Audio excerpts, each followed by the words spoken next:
What's going on, everybody? And welcome back to Contemporary Comrades. Got your boy Adam here on the intro again. I know you guys missed mine. Maybe not. About the same as everybody else at this point. We all sound the same. Yeah, but anyway, we're back at you with some more stuff, some similar stuff to what you're probably hearing all throughout the world at the moment. We're all prisoners here.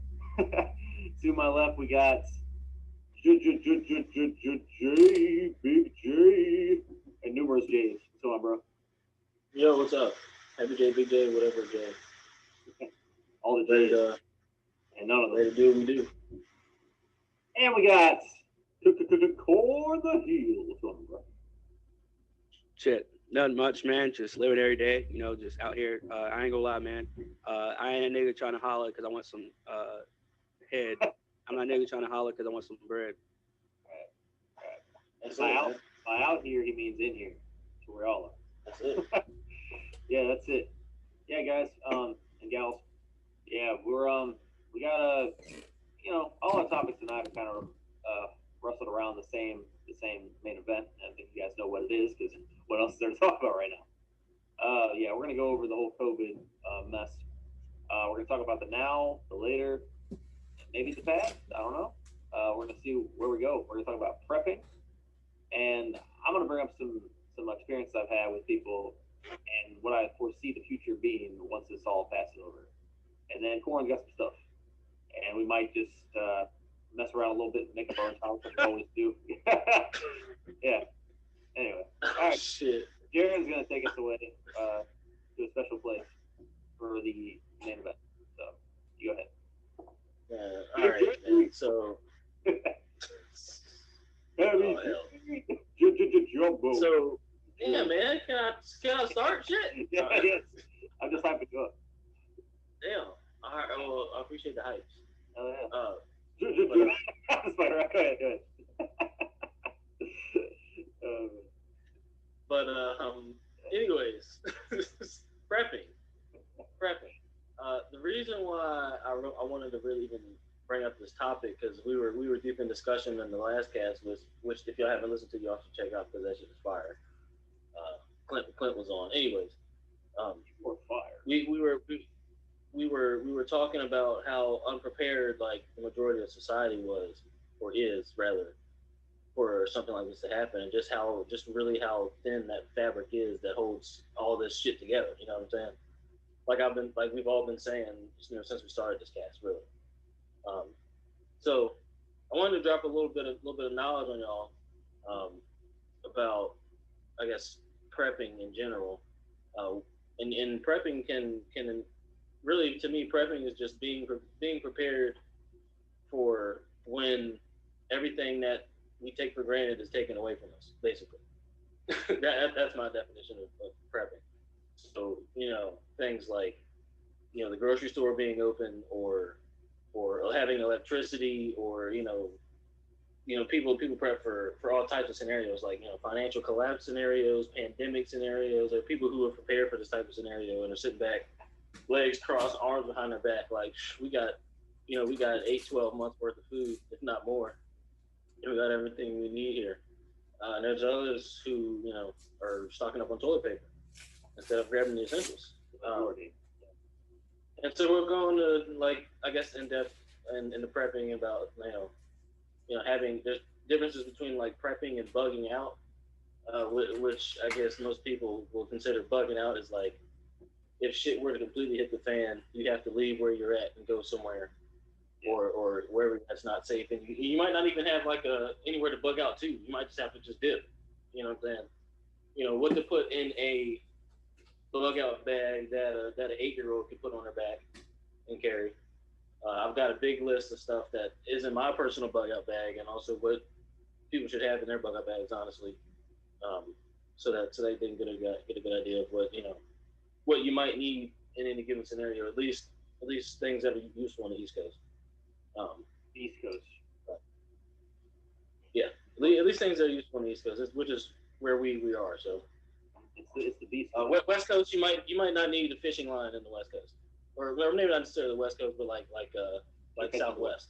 You're catching whales out there. They're pretty big. Yeah, like if you're in the desert, you probably don't need a fishing line. proficient. Hey, man, you never know, bro. Mirages show up out of nowhere. People might need to fish in those. Yeah, maybe. There's some good mirage fish out in deserts, bro. Anyways. We need a laugh. I think we need a laugh track tonight. I'll find one. Oh yeah. Stock laughter. Corn usually got the fucking you know. the applause. You got the applause and the sound effects and shit. So I think we're gonna need some of it. Oh my. But maybe though. So yeah, like I said, so like I was saying, people prep for all sorts of scenarios where nuclear scenarios, financial scenarios, pandemics, environmental, et cetera, et cetera.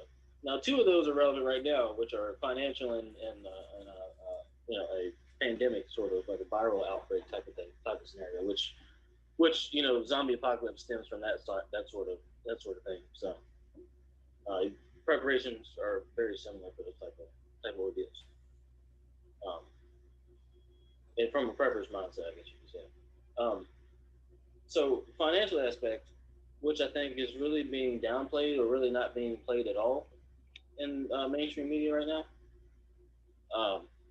The Fed has just said they're going to inject $6 trillion into the economy. They're going to go to a fucking computer and type in 6 trillion and hit enter, essentially, and they're going to add that to the economy out of nowhere. After already cutting interest rates down to 0.01%. Wow. So if any, quick little lesson, if anybody knows what interest rates mean, that's the amount of money that your money makes sitting in the bank over time. So 0.01%, not shit. Also, did we lose? Anyway, also. Also, you don't want to have too high of an interest rate because then people won't be able to pay back loans and things like that. You want a nice little balance. But these extremely low interest rates are to encourage people to buy things, not necessarily to get loans, because buying things is at the end of the day what keeps us turning over. Yeah. And when the problem is we could very well, within the next year, people are saying, go into a negative interest rate scenario, which means that people would not be able to get loans anymore, because a bank is not going to lend you money and lose money on lending you money. Because if with a negative interest rate, you actually pay back less than you owe. Right. Because the money's worth less. Loans are fun getting.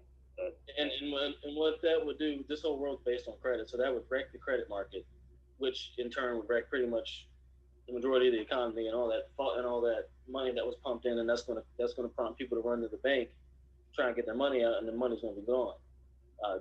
That type of scenario is what people are kind of worried that coronavirus could spark. Is I guess a financial collapse or a scenario. And the pandemic scenario, that's pretty self-explanatory. There's talks that 80% of the population is going to get coronavirus eventually, and this is the new 9/11 in terms of how this is going to change the world afterwards, and all this sort of stuff being thrown around, which it very well could be that way. Oh, it's going to change the world. The world more than 9/11. This is the whole country, the whole world. Yeah. Instead of just the U.S. And today the $2 trillion coronavirus aid package. This is a separate $2 trillion than the Fed is going to pump into the economy. Keep that in mind. That this $2 trillion aid package is bigger than the bank bailout of 2008 and the people's bailout of 2009 combined. That tells you how serious this is. They're supposed to give everybody $1,200. There's going to be money set aside for small businesses to keep their employees paid for 4 months down the road.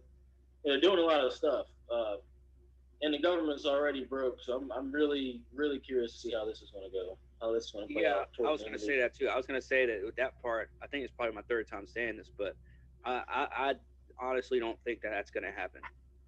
Well, I was getting money from the government. No, Yeah. they passed the bill. It's going to happen. They passed the bill. So like, who exactly? Like, how do they get that to everybody? What's the process They for work. They work with your bank. It's the government, man. They just get it to you. They work with all. I mean, all banks are tied into the government anyway. I mean, if you can get that U2 album to every iPhone user on planet Earth back when that free album came out, I think that the government can get us 1,200. Yeah, it says up to 1,200 for most Americans. You got to keep that in mind, though. People just see $1,200 and say, "Oh, I'm gonna give you $1,200 check." It's up to 1,200 for most Americans. So, I mean, I imagine if you're making, $200,000 a year and you're still working, you're probably not getting $1,200. That's just a guess. I feel like the unemployed would get more than the people who are working. Yeah, people who are on unemployment are definitely getting the whole 1,200. They're gonna knock them off first, and then everybody else will probably go from there. But supposedly most Americans are gonna get $1,200, which, like I said, in reality, really isn't that much. But I'm just surprised that they're actually gonna give people money. And, I mean, it's kind of an odd. They passed the bill. Yep, they passed it. Like you say they passed the bill, so I guess we'll have to see. But I'm not counting on it. Yeah, I guess we'll I mean, like you said, well, I see what you're saying. The bill's been passed, so I don't know. But yeah, you never know what they're gonna do with with passing how long it's gonna be before they get it out. But it's supposed to be lickety split, like because you know what I'm saying. Everybody already sucks on the tit of the government, so they're crying for that. They're crying for that $1,200. Trust me. I'm kind of curious of how that's gonna go. Like how they're gonna do that. Like if it's actually gonna happen. Like it's not that I don't believe it, but it's like I'm kind of curious. Like, sounds like a too good to be true kind of situation, you know? I know, and like I said, and even though, like you just said too, 1,200 is not. If you really think about 1,200, it's not really that much, anyways. But I mean, it's something, you know. That's a paycheck. Yeah, like I said, that could carry somebody in the next month, you know. Yeah, carry a lot of people over next. So. That really good. Yeah, man. And nothing like this has ever really happened before, globally. Yeah, never. This is the biggest sort of stimulus package in the history of all of money. Literally of wealth. Literally, like it's that history of theft. Yeah, pretty much. What I will say about prepping though, what I do want to kind of put my 2 cents in on this is what we need to prep for is not necessarily the coronavirus itself. Is we need to prep to be able to be stuck in our houses for the next however many weeks or months, because as long as we're in a crib, we're not getting it anyways. That's true. So you don't need a whole bunch of I mean, yeah, it's always good to have it. You don't need a whole bunch of disinfectant and all this other, a whole bunch of cleaning supplies and toilet paper. Like you might need, this thing called food, or else, you'll die if you don't eat. So, I mean, you can wipe your ass all day, but if you can't feed your ass all day. You're not going to use it anyway. Yeah. Yeah. I think honestly, food is the one thing you can stock up for, but you're still gonna run out. That's the one thing you have to be going out for. That, gas, obviously water is good with food. But I mean, if you're limiting yourself to the bare essentials, you can do all you want. Like you can stock up, but you're still gonna run out. So I feel like things like grocery stores and basic not grocery, but whatever word is it for super stores, that stuff is gonna always be there, even if they have to guard off the public behind plastic walls or something, which I heard that Publix is about to start doing out here. So you're telling me that when every other business fails or doesn't goes away because they can't work because they're not essential, and nobody can spend their money on anything but grocery stores, and which that then causes an economic downturn even worse than we're already seeing. That actually starts affecting a lot of people. You mean to tell me that you still think the grocery store is going to be there and you'll be able to go there and just get your food like nothing's wrong? I mean, I guess not at some point. It depends on how long this shit goes on. If we're really looking at something like years worth, And to be honest with you, nobody. Well, hold on, let me finish. Let me finish. I said, if it goes on that long, I wouldn't even still be here probably. If this shit lasts for years, then I'll move. You know, head back home or something. You know, like because how you gonna move? They already tell people they can't move out. Bro, are you serious? Well, how are you gonna move anywhere? You can't even go. You can't go anywhere. Cross state borders and shit. You can't go nowhere. You get arrested. Oh, where you gonna go? Hold on, bro. Where you? Yeah, how funny. I didn't look at. Hey, we're locking everything down, but hey, you can drive 4 states up if you want. You can go. Yeah, you can. We're actually doing all that. Okay. Yeah, that's fucked. Man, that's what we've been talking about. Like, dude, like, Italy's pretty much under martial law right now. The military is roaming the streets in Italy right now, stopping people from even leaving their houses. I know. Like this should happen. In California, they're pulling people over for driving if they're not going to the grocery store or to work. That's what's happening here too. People getting mad tickets, myself included, for just little shit because they're just so cracking down on just anything. No, but I'm saying they've told everybody in the state of California and in the state of New York to stay at home, and they're enforcing it by law. Yeah. Like it's a misdemeanor if you don't do it. And the National Guard's been deployed in both states. Yeah. Like, so if that gets worse, because they're already there, it's already in place. So you tell me if that gets worse, you're still going to rely on the grocery store. Okay. Well, this is the type of thing that they're doing when you said they're still letting them go get groceries though. Yeah, for now. Yeah, for now, but people always have to do that. So if that stops, it would have to get something entirely else would have to occur. Well, apparently, what they've been talking about, the government, the military would have like meals that they would just drop off, like packets of meals and shit that they would drop off at each house and shit like that. That's what I heard like on radio like a couple days ago, or after at this point it's been like a week since I've heard that. But they were like, yeah, if it gets to this point, you know, they had some dude from the military on there. Of course, he was Army, but I digress. And he was talking about how, you know, they've already kind of prepped them, and they said that, hey, we're gonna, if shit goes to shit, then we basically just kind of have like the big like care packages of meals to drop off at each like residence and shit like that. Just weird shit, man. And I'm just like, all this over, but whatever. That's what I'm saying. And people seem to be so. Go ahead. Someone go ahead. You good?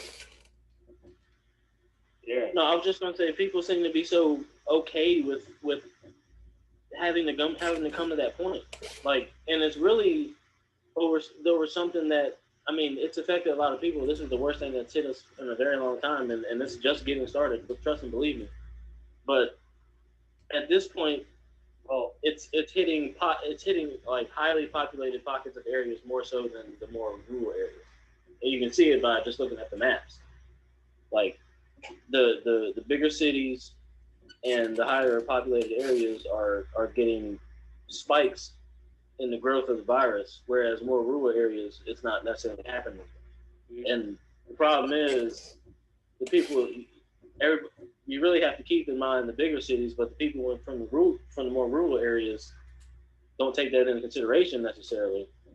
And they're like, well, I don't see anything wrong with it. There's nothing going on, you know. But and then why are we having to do this? So they're ready to like fight back essentially, like saying like our rights are being pretty much taken. And the people in the cities are more like, well, you know, they're carting people off running down the street. You know what I'm saying? Bodies dropping off the skyscrapers and shit. Apparently up there in New York, like crazy shit's going on up there. From what I mean, I'm not literally, but figuratively, like I was about to say, the cases are going crazy up there. You studied this more than me, so I wouldn't even be surprised if people were jumping off buildings or what have you. If that were to happen, then it'd definitely be zombie apocalypse. It did happen in China though. There we go. China. I was or people were jumping off of buildings. Yeah, people were jumping off of buildings because they got and they got turned away at the hospital, and they didn't they didn't want to go back home and infect their family, so they jumped off buildings. Wow. Hey, so I wasn't Multiple people did that. China because it started out there.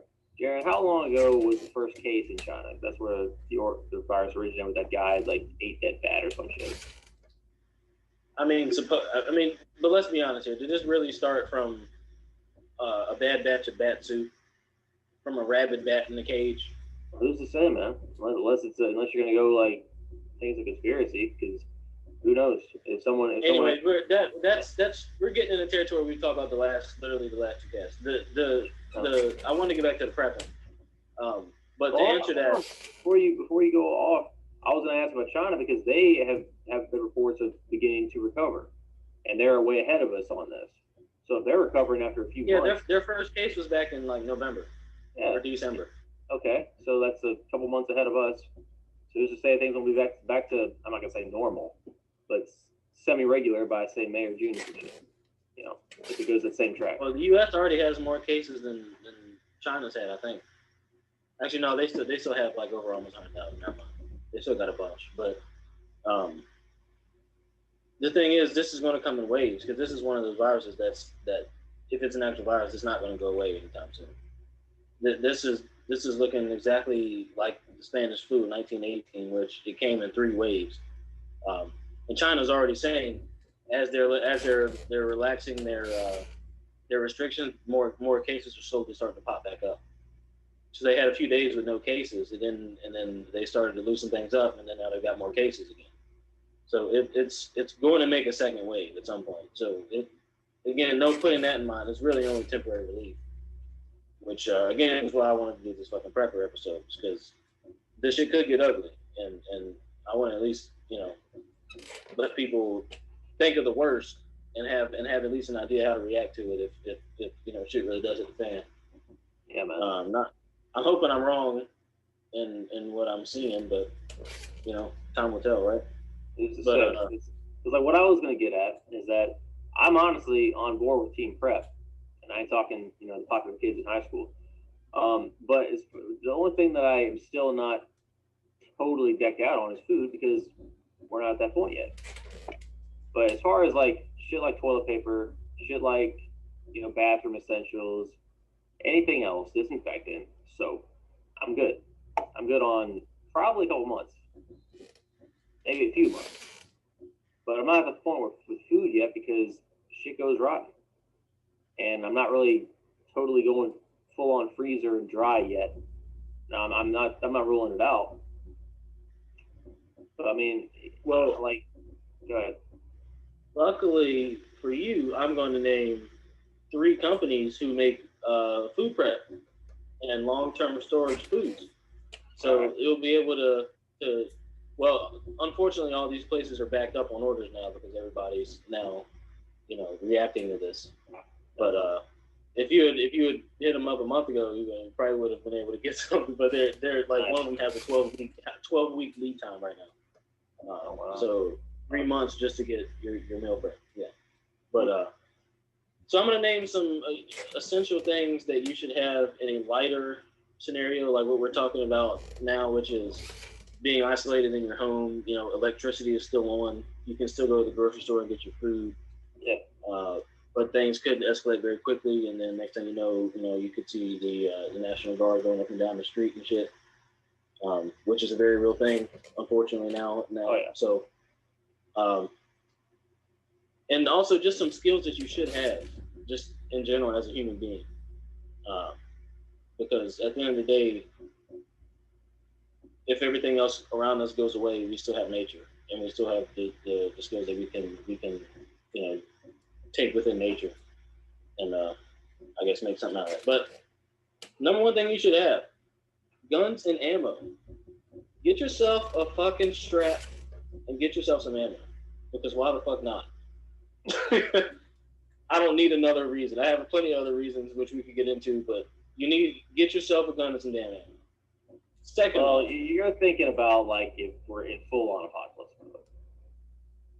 It's better to have than to have not. That's all I got to say. But you have even one, if so you can even take this what argument. I'm saying, even if I wasn't a fan of guns and I didn't own them, whatever the case is, like you get yourself a gun. As an American, and if you don't have a gun and you're an American, sorry, but what? Okay. Is I this don't have list? one. I mean, Is I this don't list? have- Wait a minute. So is this prep list? Are you talking about for right now, or are you talking about when all of this, when it like the end game? Like I'm talking about for right now, and I'm gonna list. I've got like 15 things list for a bug out bag. You don't need So- a gun for right now, bro. Right now, you do not need a gun right now. Yeah, when people are starting to go after each other, if we're full on zombies, then hell yeah, you do. But at that point, we're probably finding them out in the streets, from the last guy who dropped his. So I mean, well, I agree and I disagree. I disagree, but I agree. I'll say that. I disagree because I feel like you do need guns and ammo. I That's personally all I'm don't. saying. I You personally guns don't. in it, Well, that's all I'm saying. hold on. Let me finish, man. I personally don't have them right now, but I've always planned to. It's always my plan to get a gun and ammo, multiple guns and ammo.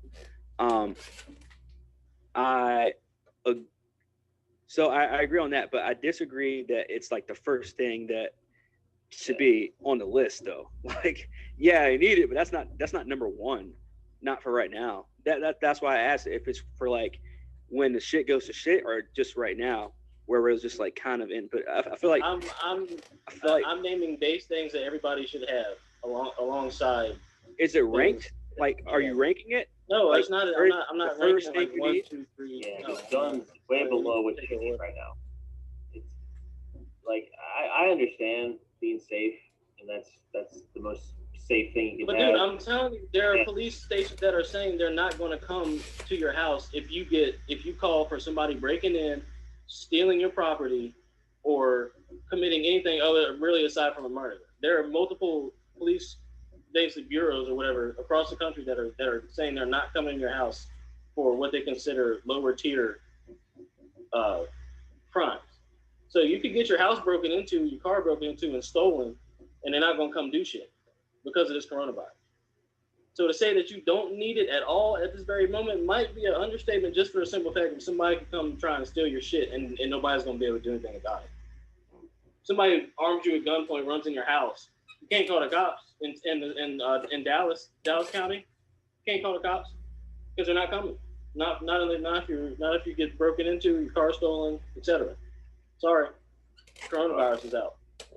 You see what I'm saying? So this is why I'm naming this shit, because that luxury is gone. That's why I'm saying get the shit now so you can at least protect yourself. I'm not saying for the zombie apocalypse per se.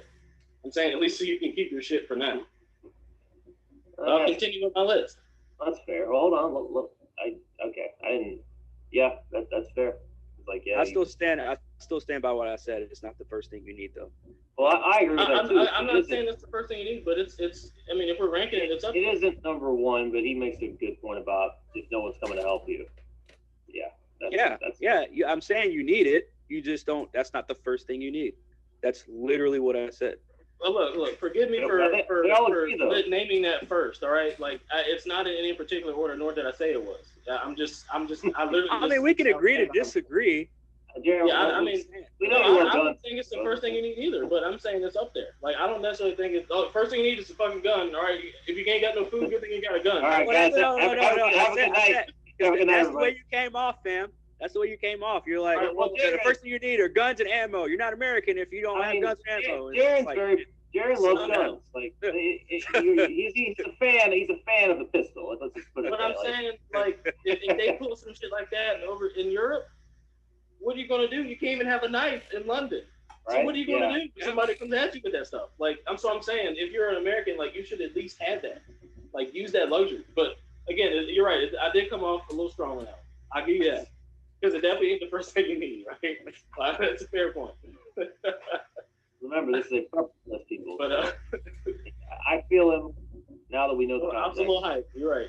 No. The only reason I say that is because, like, I'm just like, I don't know if you're going by like rank. If it's like you're going, okay, first thing you need, all right, second thing you need, or are you just saying just random? I'm just listing shit, really. Oh, okay. I didn't have it in particular order. I guess I should have, but because it's mixed up with skills.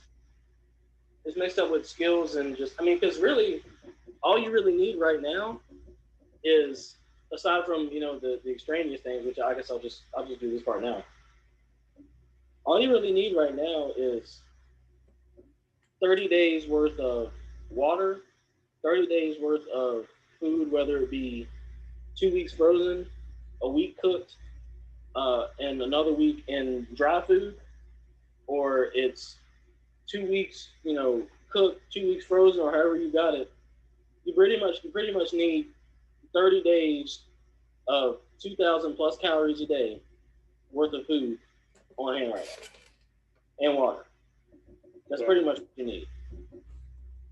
Because like I said, because you can still go to the grocery store and easily pick up, a couple extra things each day or each week, or like say you only get paid like once every week or month, like I do, unfortunately.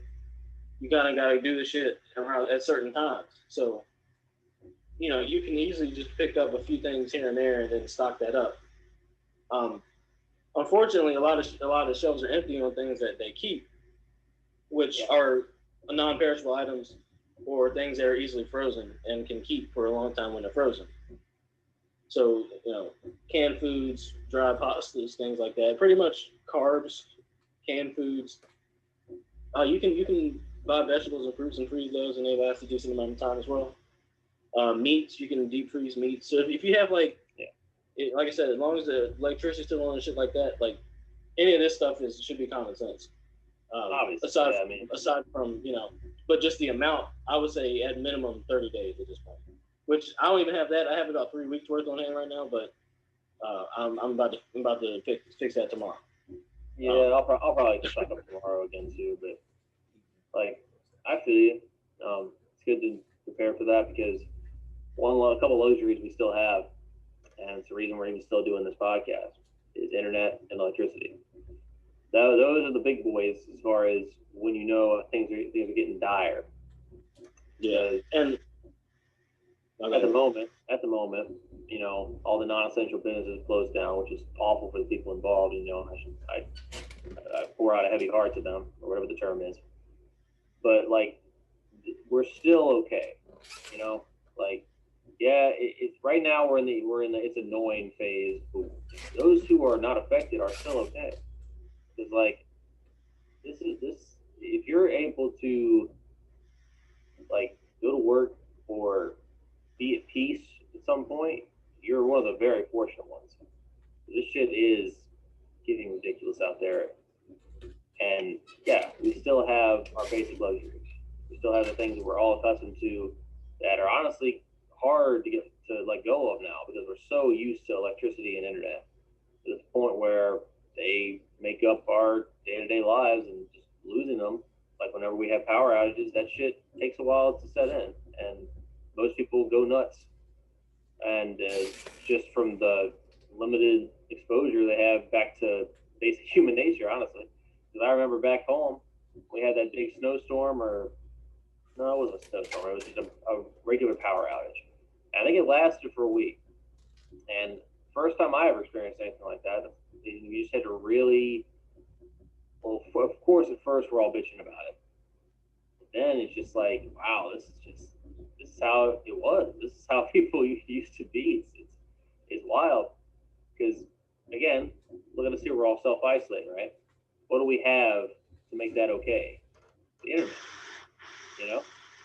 That's literally what makes it easy. Yeah, for now. They're already throttling in Europe. Netflix and YouTube are already throttling their video qualities. Well, what are you saying, throttling? Yeah, they're cutting people's video quality, so you can't stream in HD and 4K anymore. Right. Yeah, I heard something about the stream limitations.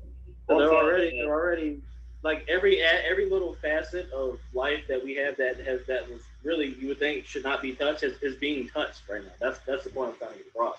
And I get you. All the little safe spaces, they're fucking with.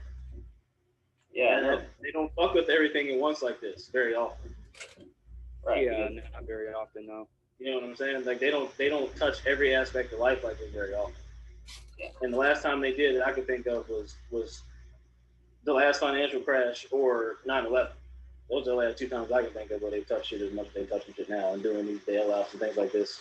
Stock market hasn't seen these lows since since the Great Depression, essentially, hitting highs that it hasn't hit since 1933, when the economy was back on its boom. Fun fact: there was never such a thing as an economic depression before the formation of the Fed in 1913. Just a fun fact there. If you all think that this isn't man-made, or this is formation of the what? Federal Reserve. Oh, that's where our money's printed from, and that's who lends it to the government at interest. Kind of cracking it. Something's breaking up. What I was going to bring up is you guys know about the 4 horsemen of the apocalypse, right? One of the horsemen is pestilence, and that's the one that people don't think about as much. That and famine, but they're just as important as, of course, war and death. And I was writing some of my stuff earlier. That came to mind. Wow, yeah, this is actually one of the apocalypse. The ones that stand out, the big ones, and it really could come to that. Now, I'm definitely Team Hope, but it's it is what it is.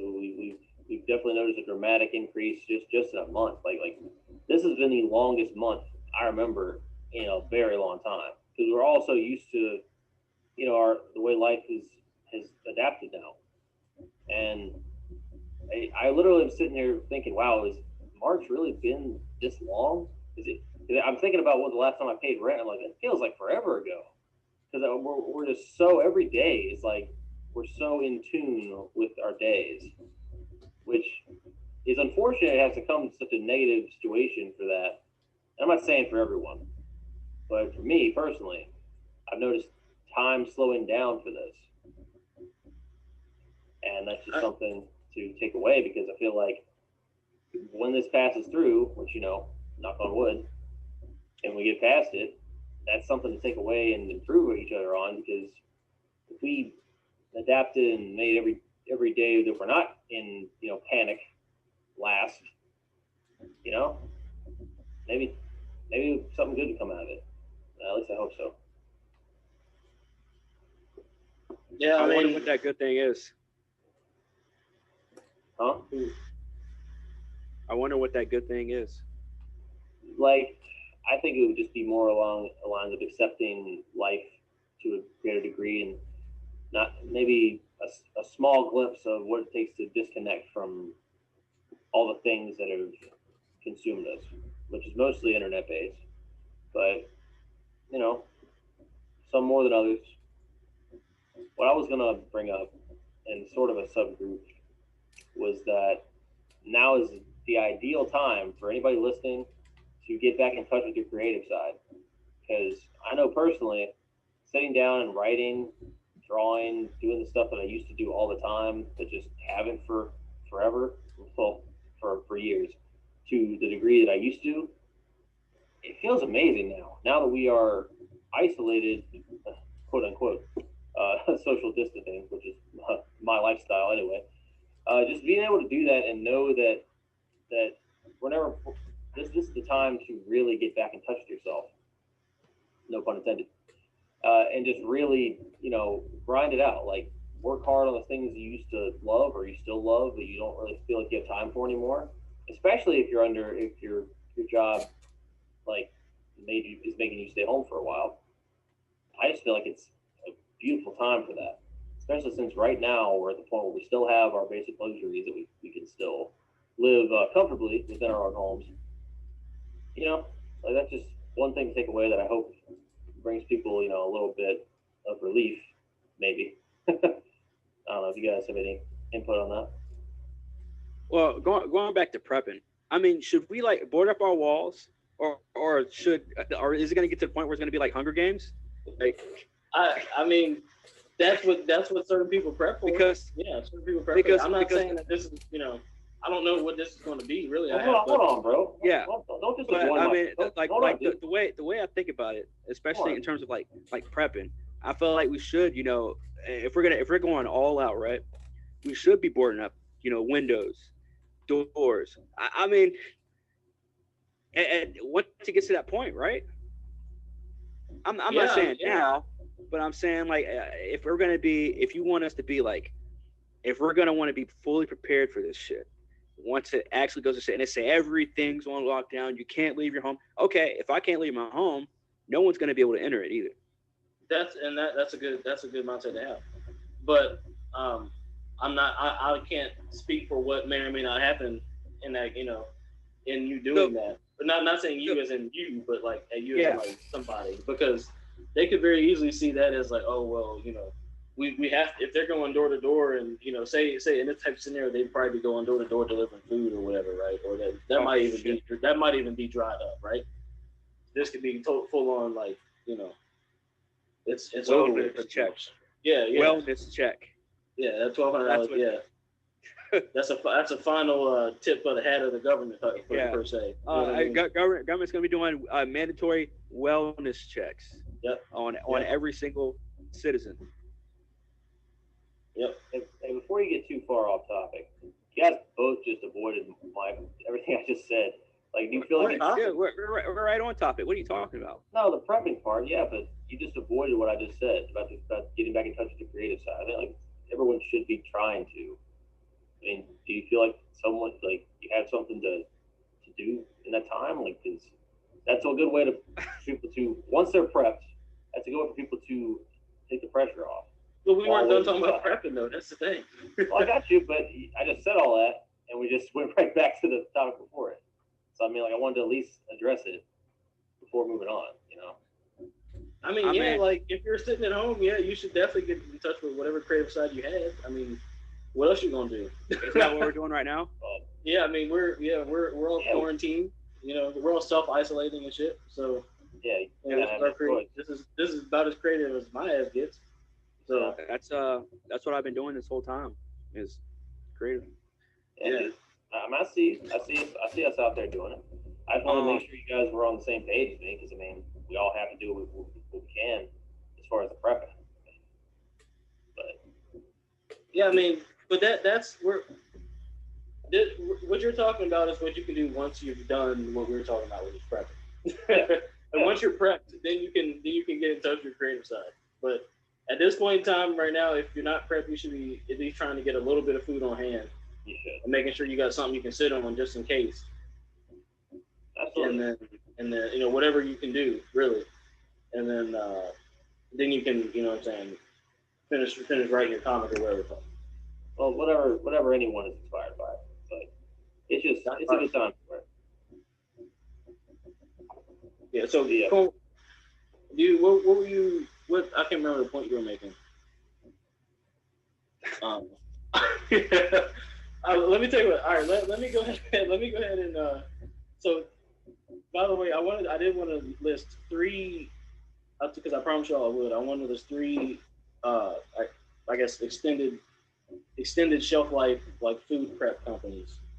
Most of these do have a wait time now due to the situation. But first one is Patriots. www.mypatriotsupply.com.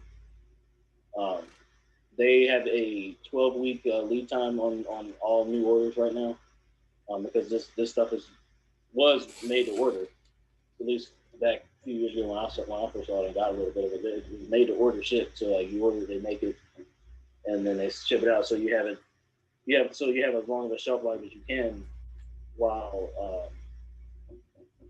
when you get it.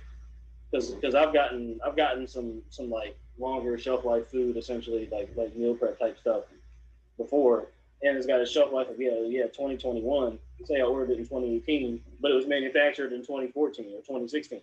So it's like, shit, half of its life's already gone by the time you get it. Like, they make sure that it's not the case. Yeah. MyPatriotSupply.com. I think Alex Jones even like promotes them or something shit, or he's been promoting them for a long time or whatever. Fun fact. Another one is EmergencyEssentials.com. Check them out.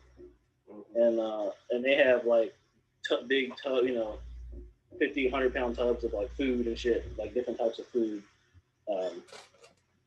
all nutrient rich, caloric, fatty, like stuff that you need to get all your nutrients in to live. This stuff, these different types of food have all different types of, you can get like a 6-month supply, or you could get like a 1 month supply or a 2 week supply or whatever. Also, familyhomestorage.com, and what they have is they have like a lot of canned goods. So they have like a 5-pound can of flour, or a 5-pound can of sugar, or a 5-pound can of like green beans, like it's just big cans of shit basically. Is what they have, all fresh like stuff. So those 3 good food prep companies for everybody to check out. And I did want to go over if shit absolutely hits the fan, and you have to evacuate where the fuck you're at, or you're gonna either die or you're gonna get captured or whatever the fuck the case may be. Yeah. What do you have in a backpack that you can just grab and go? Right. You have no other items except for what's in this backpack that you can grab before you skedaddle. I could go over shit that you should have, like gas and batteries and stuff like that. If you were able to, per se, like hop in a car like this, you have to grab this fucking backpack and you got to start running. And whatever the fuck you end up is you're gonna go. Like an orange and some toothpicks, something like that. Essentials. So these are things that you can easily fit in a 30-liter backpack, which really, actually a 25. Well, yeah, about a 25 to a 30-liter backpack. You could stuff it in a 25, but 30-liter would be ideal. Which really isn't that big of a backpack. And a lot of this is what I have in my personal bag, but also these are just things in general you should have, at least for this environment. So, any sort of knife or knives, you can carry multiple knives with this setup. So, I in particular have an 8-inch blade that I can also that I can loop through my belt and tie around my leg. But that can also fit. It can fit in the bag with it sticking out. So if I were to dip, I just grab it on my leg, or just grab it, start running, and wrap it on my leg when I quit, or whatever the case. Or just ditch the case and just have it in my hand or whatever. But first thing, a good knife. You gotta have at least one good ass knife. This one in particular, I have can double as a bayonet. Fishing line, lures, etc. You can fishing line is very packable. You can have easily, 15, 20 feet of 30 feet more or more fishing line and a few lures. You can have 4 military MREs, meals ready to eat. That's four meals. I know they taste like shit. I've had them. They suck. What's but wrong? They fit in the damn backpack. What? They suck that bad? Yeah. No, they're horrible. They're really horrible. They're horrible. They're really horrible. But it's food and it's sustenance. And what I'm about to name, this is 2 weeks worth of food in this backpack, in this 30-liter backpack that you can have. 4 MREs, and there are these. I think they're called Miracle Squares. I can't remember. I'd have to go grab my bag and pull them out. But if you pack, and they're packed up in bricks. So if you get 16 of these, basically they're like it's like a high calorie bar with a lot of carbs in it, a moderate amount of fat and a moderate amount of sugar. And they come in packs of 8, and each one is like 600 calories. So worst case scenario, if you were eating off of say 1,200 calories a day, not counting the MREs, these would last you at least 8 to 10 days. And then on top of that, with 4 MREs, you can squeeze that out to 2 weeks worth of food. And that's not counting what you can forage while you're at wherever you're at. So you can fit 2 weeks worth of food in this bag. So also a good thing to have is safety light sticks where you can break them over your knee and they snap them and they light up. A pair of knit gloves, zip ties, a knife sharpener is also a good thing to have. A canteen or some sort of something to hold water in. I have a military field eating kit, so it's got like a tray and shit you can dump your food in or whatever and heat it up in and all that kind of shit. I have that. You could have one of those too, if not something small you could eat out of, essentially with like a sport or whatever. or the fork, the knife, and the spoon all in one or whatever. Get one of those. You know, I have a buoy hat in there just in case, sun or whatever. A life straw, which is a straw that you can use to pretty much filter and purify any water source. I actually have 2 of those in my kit. I recommend you get a couple of them because they pack well. 100 feet of military spec paracord, which you can use for whatever. That is essentially like the cord that holds parachutes together and shit. That's what that is. A spool of wire for setting traps. You can use that for hanging. And this is like real small wire. You can use it for hanging up. Really, mainly best uses for traps. Is what you can have that for, in my opinion. I don't hear anything of any other reason to use it. Pepper spray or bear spray.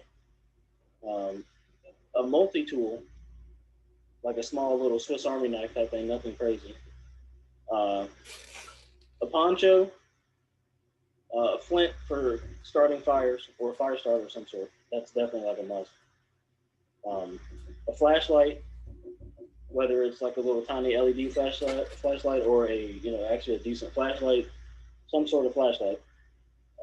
Matches are a must, either waterproof or not. One thing to have is make sure that the bag you got all this shit in is actually good and it's actually waterproof as well. Yeah, that's definitely a must. And you could also fit up to a 9mm pistol in this bag in the setup as well. So you can fit a pistol and like 100 rounds of ammo in this bag if you really wanted to, as well. And at this point, the only thing you could really actually fit in there aside from that are assorted batteries. And after that point, the bag's fit. But that's like 18 or 19 items that you can put in a bug-out bag, and it can last you at least 2 weeks on your own. No other source of food or no other source of anything, because you can pretty much do pretty damn near everything except put together an extensive temporary shelter with that bag. Like you need to at least have like an axe or something to put together like a halfway decent shelter. But then you get into some other shit. So this is just a bag you can grab and go, like worst case scenario type. So this is a niggas with money survival kit. Dude, all this stuff. To everybody right now that don't have that shit, and you can't really get most of that shit anywhere, anyways, right now. I suggest try finding a military surplus store, and you might be able to find all that shit for probably pretty much cheap. It was definitely like an apocalypse backpack. I will say that, and then some. I'm not bashing the backpack. I mean, like because you need that. I'm just saying most people aren't gonna. That sounds like it was built for the Walking Dead. Like it literally sounds like everything you could possibly ever need for survival, of course. But that sounds like you're roughing it, like you're out in. That's what I'm saying. Like total collapse, like total. That's like end times. Like which is we at it, fam. No, we're not at it yet. But that's a good selection. But again, yeah, a lot of people aren't going to have even half the shit you named. I mean, the thing is, like, it's still possible to find some of this shit because, believe it or not, people are selling this shit on Craigslist. People are selling shit on little forums, it's not easily able to be found like going to Walmart and being able to pick up all the shit like you can. You could probably find at least 70% of that shit right now. I'd assume. Because I don't think nobody's panic buying ponchos. They're panic buying toilet paper. So I think you could find a lot more of that shit than y'all think, and it's also for a lot cheaper than you guys think too. Because all that together, aside from like having a gun in it, which again that's optional anyway, is that's under. This depends on how nice of a bag you get, but I paid basically less than $150 for all that stuff, and this was years ago.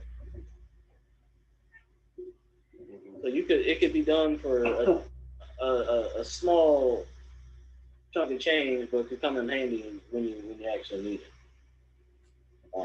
But it's like I said, it's just items that would make for a good bug out bag. Just if anybody wants to write them down, you can just listen to it and write them down and go towards getting one or whatever. If you're feeling like you don't have a strategy, here's at least a bag you can put together. Something. I suggest people copy that list that Jaron just gave, because it does come in handy. I know I've used a lot of that stuff that he, probably about 80% of that stuff that he just named. I used that within my 4 years in the military, including the MREs, which I did that for. Yeah, they're bad. Yeah. I ate those for 6 months straight. Yeah, man. I tell you that. Yeah, imagine eating that for half a year, and then some. So yeah, but hey, what it did though, it regenerates your body. It gives you that energy and the protein that you need, regardless. Even though it does take like 10 days for it to go through your entire body. But yeah, that's true. They're meant to stick. It's rib stick. Yeah. Shit. Because the last thing you want to be doing is pooping. So. Yeah, but yeah, like Jaron said, man, like it keeps you alive. It may suck, but you're still gonna be alive the next day. Granted, you don't get shot or something, but or you don't get the Ronus, which apparently is whatever. But But again, that's 2 weeks worth. 2 weeks worth of food, plus everything you need to keep yourself alive for at least 6 months in one bag that you can take with you in a pinch. So I think it's valuable information. You need multiple ponchos too. You're gonna need like a lot of. Yeah, ponchos. you're gonna need multiple ponchos. But like I said, it packs small. You could easily fit 2 or 3 more ponchos in this pack. Like there's still room in there for shit. Like I pretty much like I said, a 30-liter backpack. You could probably even fit even more than that. You could probably fit a little 300 blackout rifle in there or something on top of that if you really wanted to. A little AR pistol or something. 7.5-inch barrel, something like that. You could easily fit something like that. But yeah, you could. Yeah, this is, it's a very versatile bag. But that's pretty much it for prepping, man. I just wanted to give you guys some ideas of, I really want to give you that shit fan bag, and then also just what to kind of think about in these times, because what you're not hearing is what you should be preparing for, because that's also what's being told you. But a lot of people won't prepare until it's too late, though, bro. So I am glad that you laid this list out there, and majority of people. I only want to say majority, maybe like half, maybe like 1/4 the population is up to date on this stuff and is already thinking about the worst case scenario. I know it's smart to prepare for the worst and can hope for the best. That's just the best way to live your life. But yeah, anybody listening, just heed this call. And if you need to retread Jaron's list, he'll probably leave a link for that spot in the video in the description. Since that'd be a good takeaway for anybody listening. Yeah, sure, I can do that. Come on, what was that? Damn, I forgot what I was gonna say. It wasn't anybody's fault. I just totally forgot what I was gonna say. But yeah, I agree. Oh yeah, this was gonna say. Believe it or not, beef jerky, lasts a good bit. Yeah. If you know somebody that makes jerky, stack up on that shit. I used to do that. Yeah. I don't live in Virginia anymore, so I don't even have it.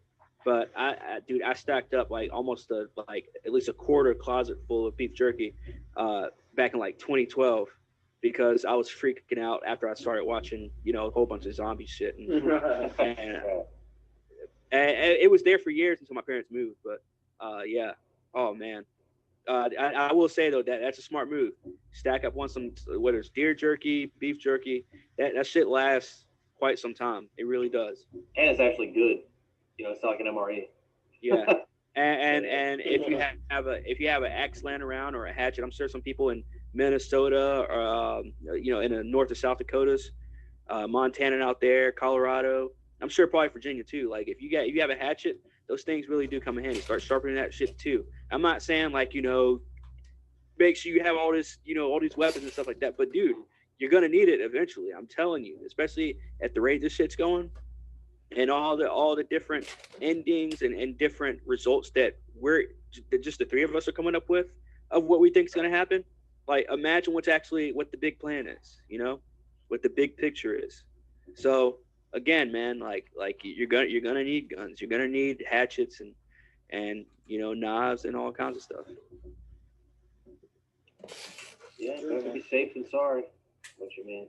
Shit, we're all sorry these days.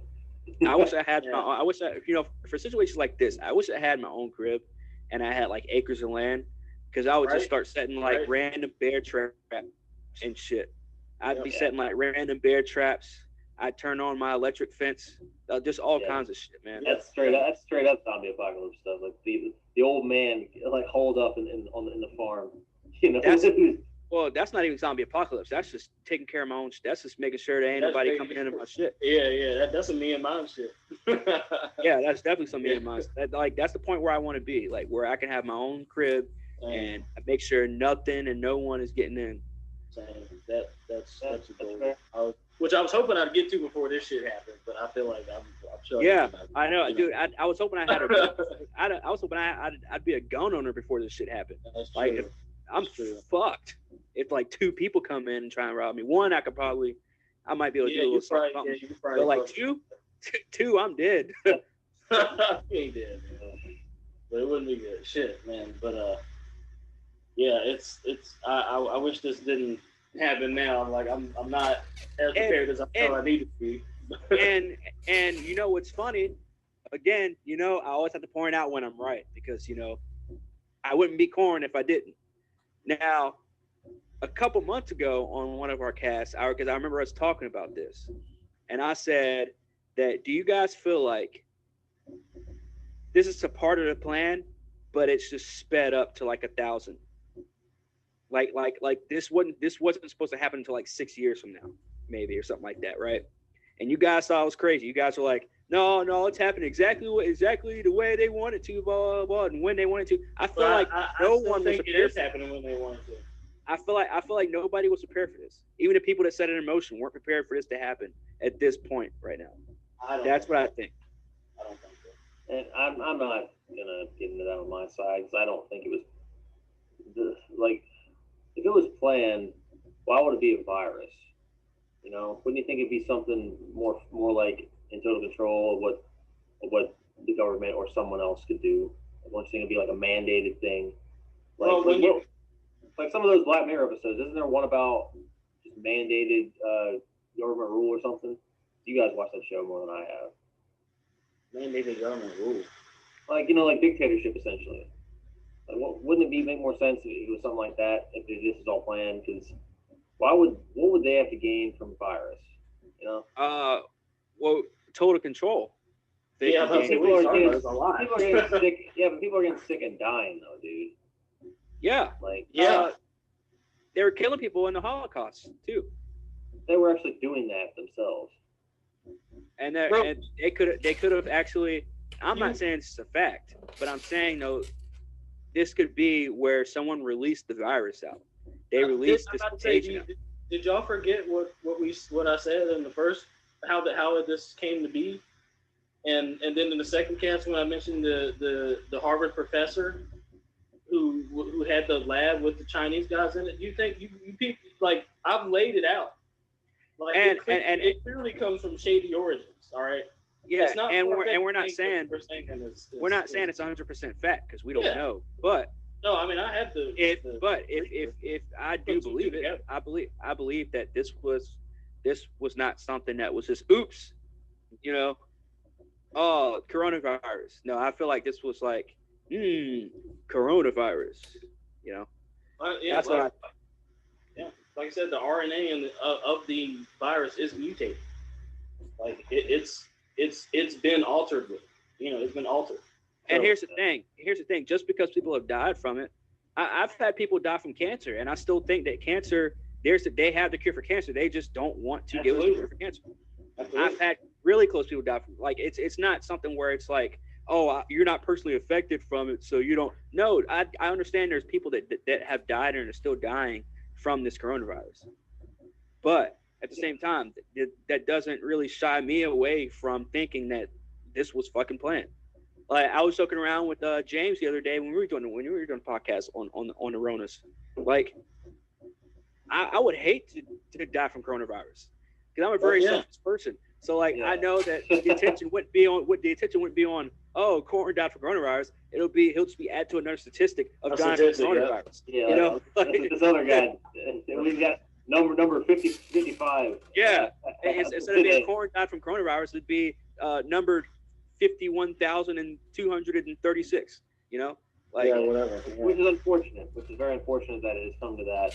That people are being smushed together like sardines underneath a plaque. Like here's the tombstone of coronavirus, and it's just a bunch of like tallies. And that really sucks.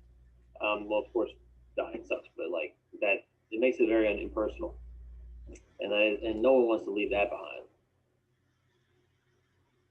So, Jaron, what do you know about how it's affecting those who aren't already elderly or sick?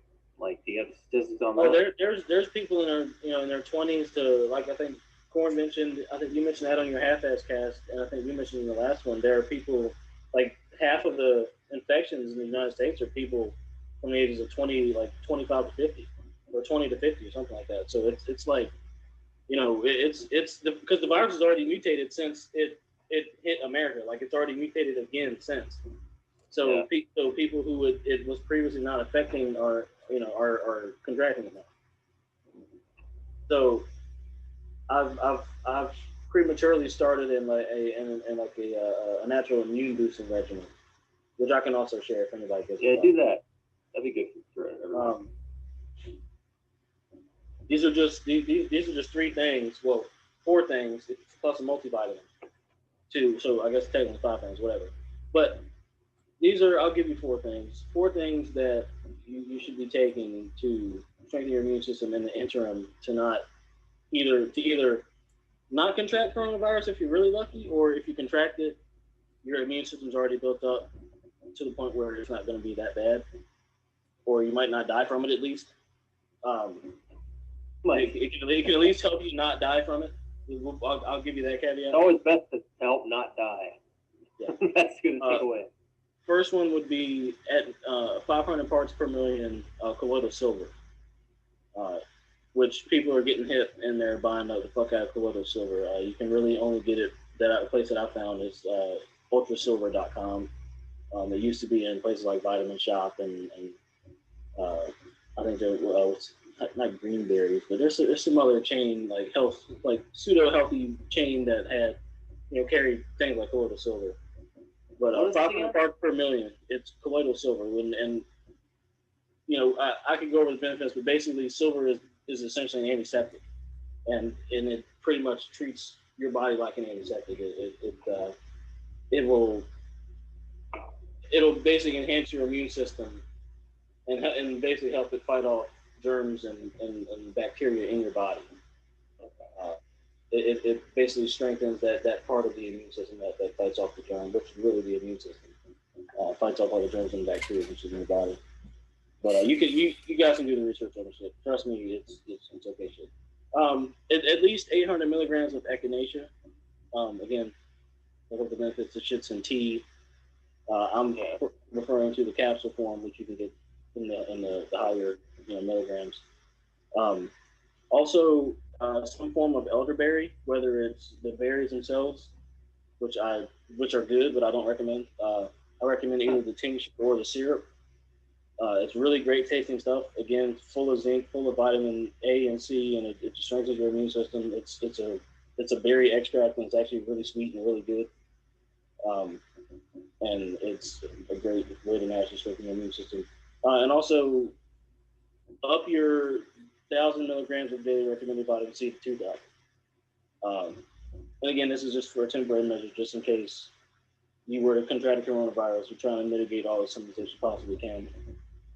2,000 milligrams of vitamin C at minimum daily during these times. Regularly, I would say 1,000 would get you fine for even like maybe not even contracting the flu at all. Like I did multiple years of at least 1,000 milligrams of vitamin C a day and didn't get the flu at all. And then the year that I stopped, I got flu-like symptoms. That's as sick as I've been since. when I was like 20. I was like 2015, 2016. I did that.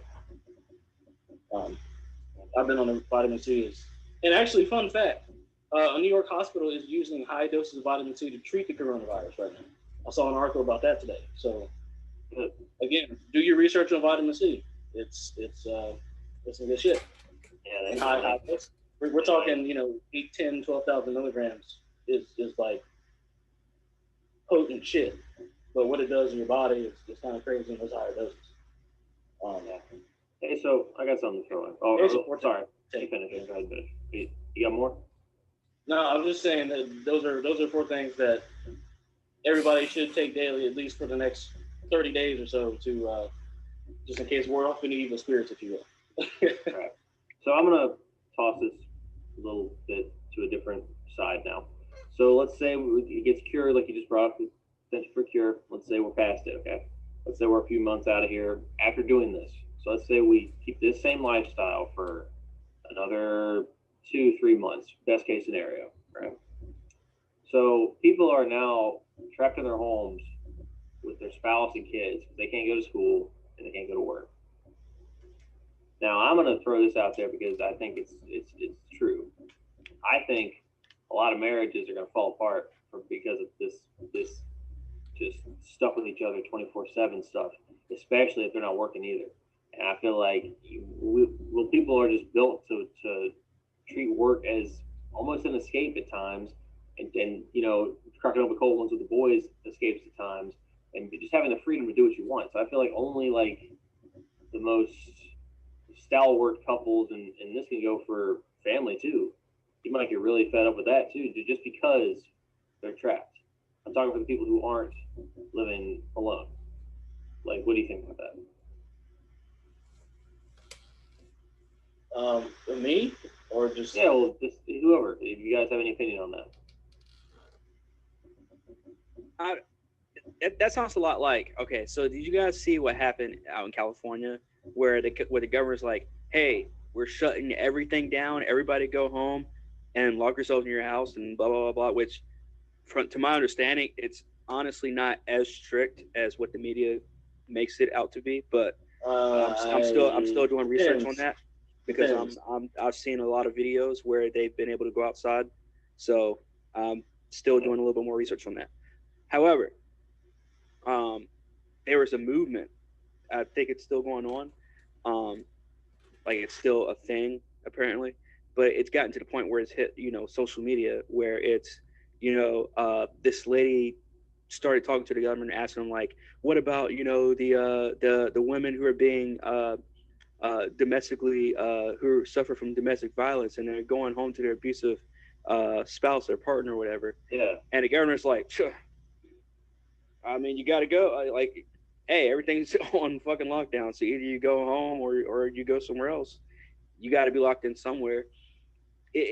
For like what you're saying, it sounds a lot like that. Like where it's like, okay, they're gonna go home, they're unhappy, but like that's not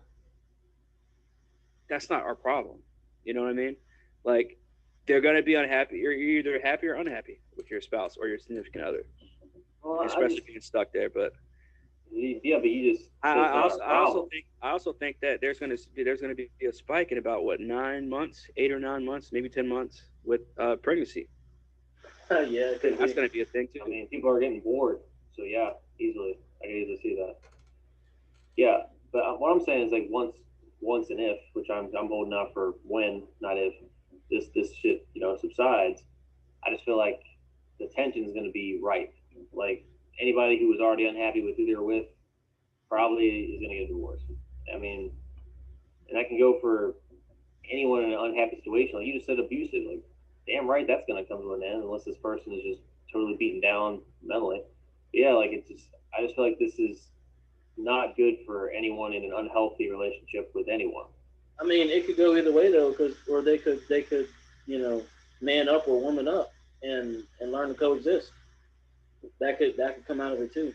What if you're trapped in a studio apartment with somebody and that person's beating you? Something like that. I mean, if you're living in a studio apartment with somebody, you probably like them. I mean, I don't know too many people who live in studio apartments with people they hate. I'm just saying that's You never know. You I mean, don't know again, stories, I don't. That's a. I mean, Hey. there's a lot of people who do it in New York. But Hey, well, now we're in a point where people are not allowed to go to their jobs, so they don't have that escape. I mean, yeah, that's true. Like I said, you have to learn to coexist. This is what we do as humans: is adapt. Like they're either going to have to learn to coexist or go get coronavirus. You got one choice, or go to jail because they're going to throw you in jail if you go outside. So pick one. Go fetch How much do you value your situation? How much do you value your comfort of being at home, regardless of whether you with somebody you hate or not? You know what I'm saying? That's what people are going to have to come to terms with at the end of the day. Niggas get divorced every day, B. Which is why I had a hard time answering that question that you guys had asked me on camera, because it's like, well, there's a lot to think about there. You know what I'm saying?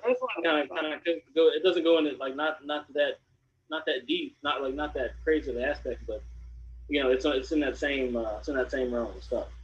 Yeah, but you're also addressing the question from it's been a month. How are we going to react to that same question in maybe another month? Again, we are going to have to adapt as humans. The answer is the same. It's how you know it's trying times. That's why people say this is trying times, because this is going to take a lot out of people. Oh yeah, like especially Americans who aren't used to any sort of like domestic turmoil. Yeah, this is going to break a few, and that's putting it lightly. This is going to make or break many. Yeah, I mean that's just something I've been thinking about. You know, worst case scenario aside, when you start thinking about this shit and coming back from it, how once we're back in that mindset, how much people are gonna change from this. Yeah, I mean, we'll see. The powers that be will dictate, because they're already saying, you know, this is the new normal. You know, we'll never be able to go back to the way things were. And from an economic standpoint, that is actually true at this point. Like, we will never, like, all those prices that you saw, you know, January, February, like, we'll never go back to these numbers that we've seen ever again, because there's been so much artificial injection and so much quantitative easing within the monetary system that if and when things go back to a somewhat normal, the prices will not be the same because of the sheer damage that's been done with all this extra liquidity that's been put into the economy. That's a different story. Yeah. We've already crossed the point of, you know, we're going to tread new waters once everything's said and done, at least in America. Whether that be by way of a new president or the same president, it's going to be interesting times come, you know, the later months of this year. Hell, even really the whole rest of this year, to me, is going to be make or break in my opinion, for America. And for a lot of things that we've come to know as normal for the last, you know, 20, 30 years, I guess you could say. So by that, what's that?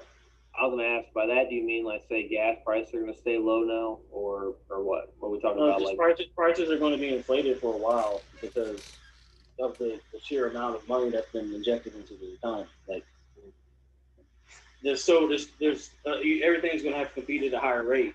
When by that I mean, I don't mean interest rate. I mean, like, everything is going to cost more because there's less people buying the shit, and it's going to temporarily raise the value of the dollar. And if the value of the dollar is raised, things are going to cost more, essentially. Oh fuck! Yeah, that sucks. Especially with all these people being out of work. Yeah, that's Corn, do you have anything you want to say on that before we, I guess, move on? I was just talking about how people are going to have to, like, coexist and shit. You said where people will have to coexist, right? That's what Jaron said. Yeah, I'm like my take on Adam's thing is that people are going to have to learn to love each other if they want to survive. Yeah, absolutely. I think that's exactly what people are going to have to do. Like you said, you're either going to have to do that, or you're going to have to go out and get that Ronus. Yeah. You know, like that's a one-way ticket to get, you know, the Ronuses to not coexist with your significant other. Like, I mean, if you're in a marriage and like Adam said, if you're in a marriage and you're unhappy, obviously this is a good thing that you're going to be there to notice, hey, this isn't working out. and then Yep. you get a divorce. It might Like be for the- I it might don't be for like the best. like I don't. Coronavirus is not going to be the root cause of anybody's demise of their relationship. If your relationship is shit, you're going to find out real quick during Yep. this fucking quarantine thing. That's what I And meant. if it's going good, then you'll have some fun, and you'll probably make some coronavirus boomers or some cronies. Some The next Corona, generation yeah. will be a name related to Corona, like some ridiculous Corona, new yeah. new buzzword for a generation. Yeah. I can see that. But yeah, like you just emphasized my point. The quarantine's going to bring it out. That's what I was getting at. Not the virus itself. I'm talking about what we're in right now is being essentially trapped if you aren't working and if you're with someone. So that's you're finally going to see it because you won't be able to escape this time. So I feel like women are just gonna have to step their game up. Period. And I'm not saying just women, us men too. We're gonna have to, do more than we're gonna have to be a man too, and play our role and do what we're supposed to do as well. all right. If you got side bitches, who it's a really tough time right now. Yeah. That's all I'm saying. If you got hoes, it's a real tough time right now. Ain't that the truth? Yeah. Feeling for all you guys out there with the side hose and can't. Yeah, they can't go see him right now. Can't go see him right now. You had to choose one. You had to choose one out of all your side chicks, man. Yeah. That's not an easy decision to make. Pickup artistry will be plummeting here. I feel like Clint's boy, Coach Corey Wayne, will be visiting much less revenue coming into his channel. I'll say this: within the past month, someone got bumped up to Maine. Someone somewhere in the world got bumped up to Maine to Maine. Yep. Oh, jeez. Yep. For sure. And another thing that's happened is the resubmission of all these feminists out here who are now looking to men for support and resilience and shit. So for all these chicks who are like, we want quote unquote equal rights, even though they want domination over men, they're all of a sudden now backpedaling and saying things like, oh, I wish I had somebody here with me right now to help me through these times and all this and that. Where's all that warrior talk now when shit ain't comfortable? Here's the thing about that. People are just going to try to get lonely, regardless of how they feel, regardless if they're a decent person or a piece of shit. Once you get lonely enough, they'll be dropping standards for anybody. Like you'll probably be getting hit up from somebody you ain't thought about in years. It just that's what we're gonna get to. Especially for those who are naturally, so accustomed to being around people in their day-to-day lives. Those who aren't more used to it, like say me for instance, is where you're just, an introvert's paradise is an extrovert's nightmare. So a lot of people who are used to just constant array of attention and they stop getting it, they probably will reach out and just try to either hook up or date somebody they never thought they would. You know what I'm saying? Adam, are you thinking of old hoes? Are you thinking of old hoes right now? No, I'm not thinking of dude. Do I need to play Marvin's Room for you? Play what? Mario's Room. Marvin's Room. Oh no, you don't. No, I'm not thinking of me personally. Honestly, Okay. I'm not, because I'm in a different state. But anyways, no, I wasn't thinking of me personally at all. Actually, I was just talking about like someone who is used to lots and lots of options or lots and lots of attention, what have you. Now that the stream's been cut off, that the wires have been crossed, you know what I'm saying? It just isn't going to be good for those who are isolated just as much as those who are in unhappy relationships. Someone who isn't used to this is basically what I'm saying. I'd say the ones. I'd say for every chick, there's at least 3 dudes they could text right now, out of nowhere, without even talking to them for years. They could text a dude out of the blue and get them to come over through all this coronavirus and quarantine bullshit. I agree. Somebody will do it. It ain't gonna be me. It ain't gonna be me, but somebody will do it. I agree. Yep. I'm saying it's really gonna test people. Like you will, like, if this continues, which is going to for a while. People's faithfulness will be tested. People's sanity will be tested. We're really going to be seeing the raw human nature coming full circle here. Once push comes to shove, and shove comes to tackle. Here's what I say for the feminists, the ones that are saying, oh, you know, I need a man, blah, blah, blah. You can stay your bitch ass home. Stay in there, locked in there by yourself. Think about what you've done. Yeah. You know what I'm saying? Think about what you did. Think about what you did. And then when all this shit is over, you better have a new attitude. Yep. You better walk outside with a new fucking attitude. Yep. That's all I'll say. Yep. You know, people aren't going to change like that, though. Well, if this shit gets bad enough, they might. Once they gonna change. We at it. They at it. Well, we're at it here. But anyone, he just said they changed up. He just said they changed up. They out here screaming and all these picket signs and shit.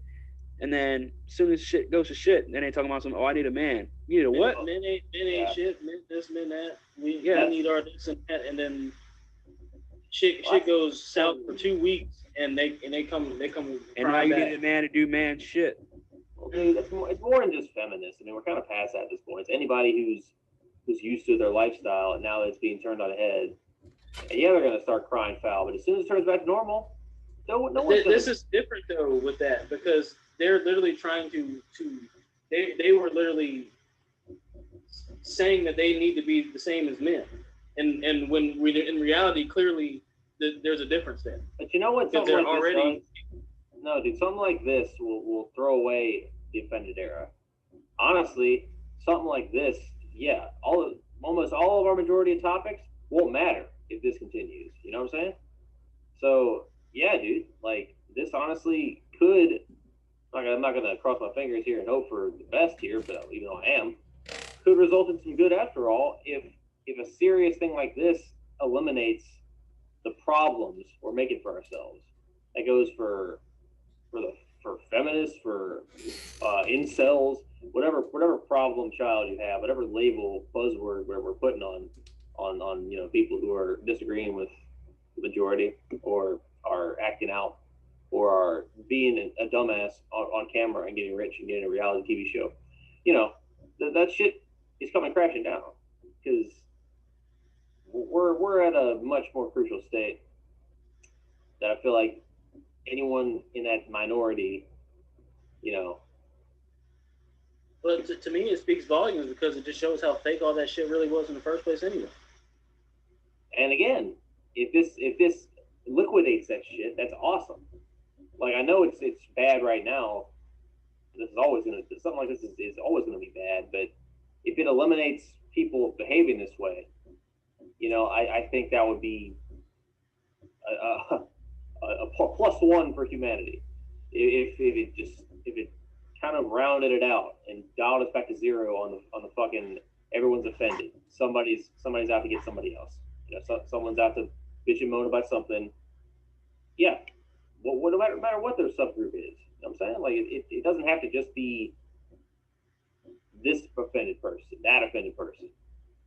I think if this all dials back, we'll be better for it. Let me ask you guys something. Do you guys think that maybe this could just be a test to see how we all react? Like this, because this will be technically short term in terms of like the big end game. For what they have in store. Like, so right now they're just testing they're just testing the waters, see how this thing goes. They're just going to slap coronavirus on it on this test run. And then something major is going to come, and they'll already be expecting what the average human reaction is to being forced to be in your home and be on lockdown and be in quarantine. I can see that if people weren't already dying from this shit. If there weren't deaths, if corona was a sickness that everybody was getting over, I would actually agree with you. But the fact that people are dying, I don't agree. Because if they're killing, if it was orchestrated, like you're saying. You think? So hold on. So you think that the government doesn't kill people for testing things? Well, you seriously underestimate the government or the powers that be, if you will. Well, not just that. We've given plenty of examples for the past year and a half of doing this podcast of the government willingly killing people for no fucking reason. Yeah. This is a very larger number. Even I can see it in pockets and agree with you. But this is an outbreak, dude. This is a pandemic. That's the official term now. So, yeah, I mean, you know how many people died because of greed? Not even a pandemic. You know how many people have been killed on purpose to line somebody's pockets at the hands of the same And now, not just that. Let's talk about diseases for a second. I just want to mention one. Can I just mention one, Jaron? Go ahead. I know. Go ahead. I know what you're going to say. Go ahead. AIDS. Wow, I was just kidding. Was that not planted? Okay. Was that not planted? Also, Ebola. Ebola has a 90+% death rate. Like, if you catch that shit, you're pretty much going to die. Yeah, I know Ebola is no joke. Yeah. So if you want to, I just don't see the validity in taking the fact that people are dying, making what he's saying like not from a disease, making it not like less valid. Like, that's not accurate. Like, it's just the amount. Like, it's just we're getting into a humongous number now, and farther than what I would expect. The flu had more deaths last year than coronavirus has had cases so far. If we're talking purely from a numbers perspective, he says the flu has had deaths last year, more deaths than the coronavirus does have cases. Currently, I mean, coronavirus will surpass that number, but I'm saying just for the sake of this argument, talking about numbers, the flu had more deaths last year than the coronavirus has total cases now. So again, the number is not as drastic as I think you're making it out to be. Like, it's a bad number, don't get me wrong, but compared to a lot of other shit that's been done so far, the number's not there. So far. Okay. And another thing I want to mention too is that we're dragging our feet. At least the state of Florida is dragging our feet in terms of doing something in terms of the coronavirus, like massively, because there are a lot of cases, and those are just reported cases. Apparently, Florida's been fudging their numbers around how many cases we actually have. I called that last podcast. Yeah, you did, and you were right, because now that it's becoming like a known thing now that Florida's just fudging their numbers. Like, drastic. Yeah, I figured shit was worse there than they were making it out to be. I was like, there's just no fucking way. There's so many old people in this state. And not only that, I mean, it don't even matter about the old people. It's, people just going outside. And it's we just saw last week where people were still going on a spring break. People were still going down to Miami. People still going to Daytona Beach, and they've done a pretty good job at shutting down a bunch of the beaches, not just in the state but in America. But there's still some that are still open, man. And I'm just sitting there like wondering why people are still trying to go on a vacation during this time right now. Like, I understand tickets are cheap and shit, but you're not gonna have much to do because everything's closed anyways. That's fair. Yeah, especially bars. Yeah. A recent video I saw today, it was, you still have, of course they're young and, want to explore and shit, and I relate. But yeah, there's always seems to be someone in the interviews who's like, yeah, we don't care. We're going to do what we want. And they literally say that every time. And, you just really have to come to terms with the fact that some people are just never going to listen. And some people will not listen to what you said, Jaron, about a list, about a backpack. Then they just won't care. Like, it won't matter until it happens to them. And that's honestly survival of the fittest. That's natural selection at its finest. Yeah, pretty much. Can't argue that. Yeah, I mean, if you know that there's something you should do and you don't do it, and then the consequences are you get naturally selected, then I guess that was natural selection. Yeah. Right. Yeah, I guess so. And let me just say this, because I was going to make the subtopic, but it doesn't really deserve to even be a subtopic. But for the women out there that are complaining about how coronavirus has taken over their month, the Women's History Month, stop it. I haven't heard anything. Stop it. Just please stop it. That's all I'm going to say. Like, just stop. Like, we get it. More of a Twitter thing. I haven't seen a word of it, but I mean, I know this is supposed to be Women's Month, just like, you know, it seems like there's a month for everything. But yeah. Well, it's not just a Twitter thing; it's a social media thing in general. It's on Instagram, Twitter. I don't have a Facebook, so I wouldn't know, but I'm pretty sure it's on every source. I've even seen of it social pop up media on YouTube. Yeah.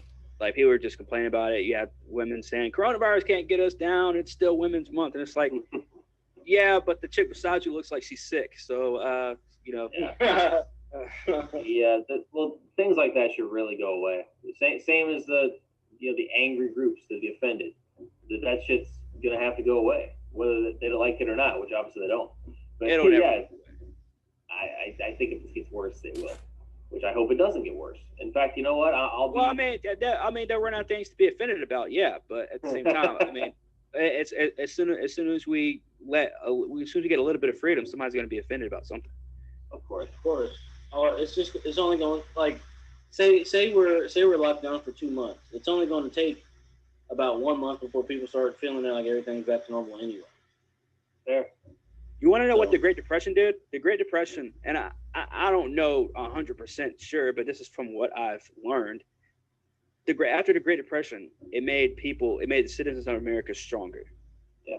People worked even harder to reset everything. I feel like now, if we go the rate where a lot of us think we're going, I don't think it's going to make us a stronger country. I think we're way past the point of us coming out better on the other side in terms of human beings and in terms of citizens who are supposed to stand together. You know what I mean? I agree. I have a feeling this is not going to be it, man. Like, this is just going to make us. It's going to turn shit way upside down, dude. Yeah, I hope that you're wrong, but I agree. Yeah, I hope I'm wrong too. But I agree with what you're saying. Like, I don't. We hate to like you said in every other cast. You know, we hate each other too much. There's infighting within groups of people. Yeah. Within those groups, there's more infighting in those groups, and it's just like nobody can, you know what I'm saying, can come together. Like I said, people are gonna have to fucking grow up, and in order for us to really in order for us to come out of this even somewhat okay, we're gonna have to learn to fucking exist, even through isolation. We'll have to learn to coexist. Very true. So that's a good takeaway. I personally, like you said about the Depression, bringing people up, I feel like I would want people to improve. Well, once this shit gets as bad as it's going to get and gets past it, I would like people to be stronger and us to worry about less of the shit that got us down before. That's speaking personally too, because when you really look at it for all it's worth, and if you can step out of this alive, like, I feel like that's a life lesson in itself, because it'll be something we can say we did, because like our parents didn't go through this, nor did theirs. It's something completely new in a bad way, of course. But like, I would like the majority of the people to learn from this. That's a want, but if it happens, that'd be great. Yeah, like I hope it does, man. I hope we do, but I just have a feeling that we won't, man.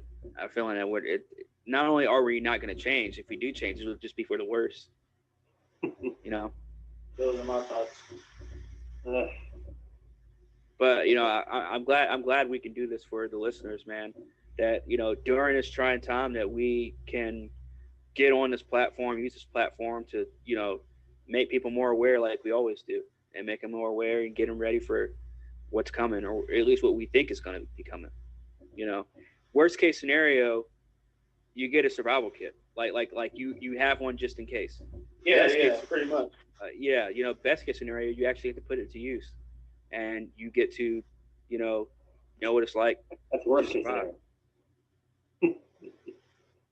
No, I'm saying for us that are saying like, oh, we don't want to spend the money or whatever, you know, like, where's the worst case scenario? You just have it in case. Best case scenario, you get to use it. Yeah, I mean, and even work in better case scenario, you could go fishing with the shit, or actually, pick up a new hobby with the shit too. If you feel like you wasted your money, like, well, you could go out and just use the shit. Hey, go camping for a week or something with that. Whatever. Really rough, I mean, you might not really rough it. You might not have to eat the MREs and all that shit, but you could, you use the flint and see how it works or whatever. You know what I'm saying? If you want the full experience, you will, bro. Like, I mean, of course, actually, sounds kind of fun if it's all like optional and like let me choose to rough it for like a week. Yeah, that sounds pretty. I'm not eating no MREs on no camping trip, bro. maybe not even. Let's say like 2 or 3 days of this. You just do it, and that sounds pretty cool. I would definitely be down to at least do it for a day or two. Yeah, it'd be good for practice. Yeah, just to see. Rough it a day with the MREs, with the fucking hunting stuff. That'd be cool. I'd be down with that. Yeah. And what you also should do is take some honey and put it on your balls and just lay there for like 3 hours and see see what the first animal comes and what they do. It's a bear. Yeah. I'd be crossing my fingers for a bear. Hey, yeah, I've heard some wild camping stories. Yeah. And man, it gets lonely out in the woods too. Oh my god. Oh yeah, man. Well, any final words, man? Like anything else you want to say? Yeah, I got the final words. What happens in the woods stays in the woods. I do have a question for both of you. I've asked this on my last couple of casts that I've done to like viewers and to James as well. But just if you guys want to take a second real quick, for the people chilling at home after they listen to this podcast, what do they have left to do? Binge watch shows. What kind of shows or what movies would you guys recommend? Like, would you guys recommend going back and rewatching series? Would you recommend watching older movies? What kind of movies or whatever? Okay, well, I recommend first of all they do something creative instead of that. But if you're gonna watch something, watch Castlevania because that shit is awesome. Oh my gosh, got me back into the series, got me back into fantasy. Oh fuck, yes, go watch Castlevania. Yeah, but if you're gonna binge something, I'd say get caught back up on your favorites. Nothing really else new is sparking me. You guys have one for that, I believe, Jaron. Have one now? Okay, you guys both started watching something new and crazy, didn't you? The Tiger shit. No, I haven't started yet. I'm actually probably about to start that tomorrow. Yeah, watch that Tiger shit. The Tiger thing. Yeah, that Tiger shit. Even I might. For my answer, I'm actually gonna throw a book in too.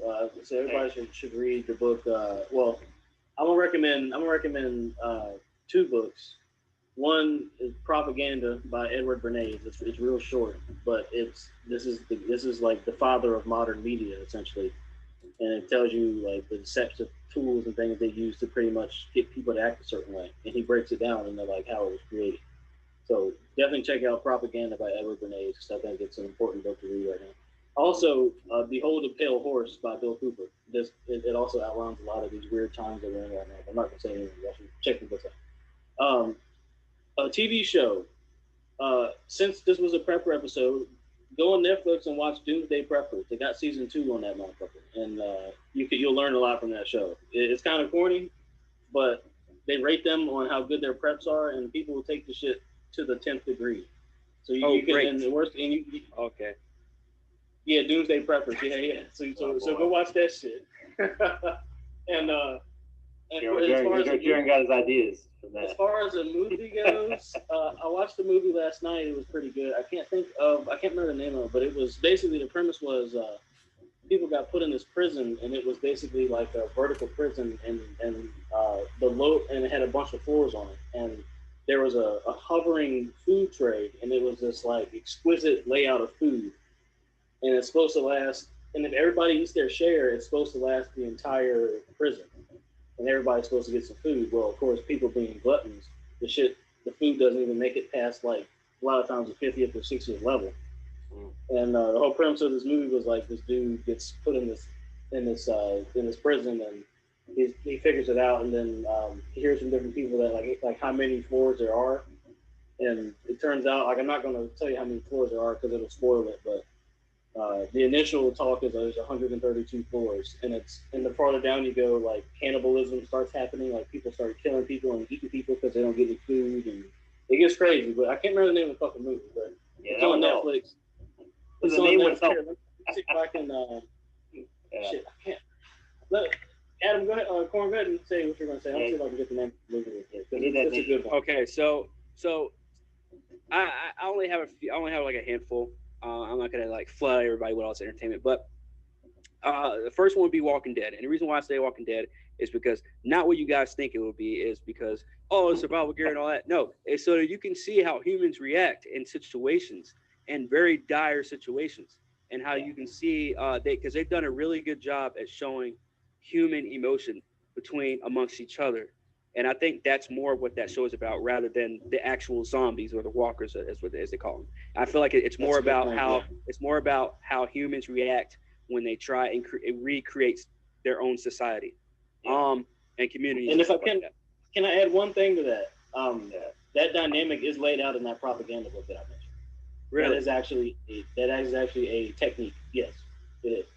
Yeah, because and the reason why I say that is because we always think that when it comes to apocalypse, it's just us against the guys with the mask, or whether, and by mask I mean like gas masks and stuff like that, and hazmat suits. Like, people think it's just us against them, but at the same time it's or us against zombies or whatever, or aliens, but it's also us against each other too, man. Like, and unfortunately that's the world we live in. Is we can't just. It's not like everybody's just going to unite and run and bum rush everyone. Like, it's not that easy. People still have their prejudgments against other people that they're even going to be quarantined with. You know what I mean? Like, it's crazy stuff. Yeah. So I do recommend Walking Dead. Number two, I'd say obviously Black Mirror. That's the obvious one that especially when it comes to this podcast. Sure. The obvious answer anytime anybody ever asks, I listen to Comrades. I'm like, if you listen to Comrades, you'll like Black Mirror. If you keep coming back and listening to us, you'll definitely love Black Mirror. Trust me. Pretty much. There's a lot of good on there. And of course, number three, very heavy. I want to say just go out and watch some documentaries. Get caught up on some of those. There's some really good ones on Netflix, obviously Hulu as well. Go to Disney Plus. If you guys don't already have Disney Plus, get Disney Plus, and you can watch some of your favorite. I mean, you can go back and watch some of your favorite classics like Luck of the Irish. Well, not G.I. Jane, but Cadet Kelly, stuff like Even Stevens, like all great shows like that. Brink's on there. I might go watch that. Don't look under the bed, but it just a whole bunch of stuff. And then last but not least, I just finished the documentary today, Tiger King. Holy shit! I'm going to be doing a review on a half-ass podcast this weekend about it. So stay tuned. Jaron might be there if he fucking finishes it. I'm gonna finish shit. But yes, I'm definitely gonna be doing a review on that, because holy shit, if you guys need to watch, anybody listening right now, go and watch Tiger King. It's really good. I don't want to give too much away, but it's pretty much about the zoo business and how really fucked up it is, and it's very, very fucked up. So again, I'll be doing a review, so stay tuned for that on Half-Ass Podcast this weekend on YouTube. And also, I found the name of the movie I was mentioning where you're in prison. It's called The Platform. It's on Netflix. Oh, okay. And it's under Spanish movie, so it's dubbed in English, but it's really not bad. Sub, not dubbed. No, it's not. It's not. There's no subtitles. The dubbing is really good. Like like, trust me, it's worth the watch. It's a good movie. The Platform on Netflix. All right, yeah. I'll probably check that one out for sure. Yeah, it's a good one. Also on Netflix, Outbreak is on Netflix too, which I recommend as well. Yes. Mm-hmm. And Black Summer, if you like that. If you're in an Outbreak, you probably be in the Black Summer. Ozark season 3 coming out Friday. I'm excited. Yep. Check out Ozark season 3 too. Yep, that's gonna be good. Yeah, that's all I had, man. Anybody anything else? Shout out to Half-Ass Pod, you know what I'm saying?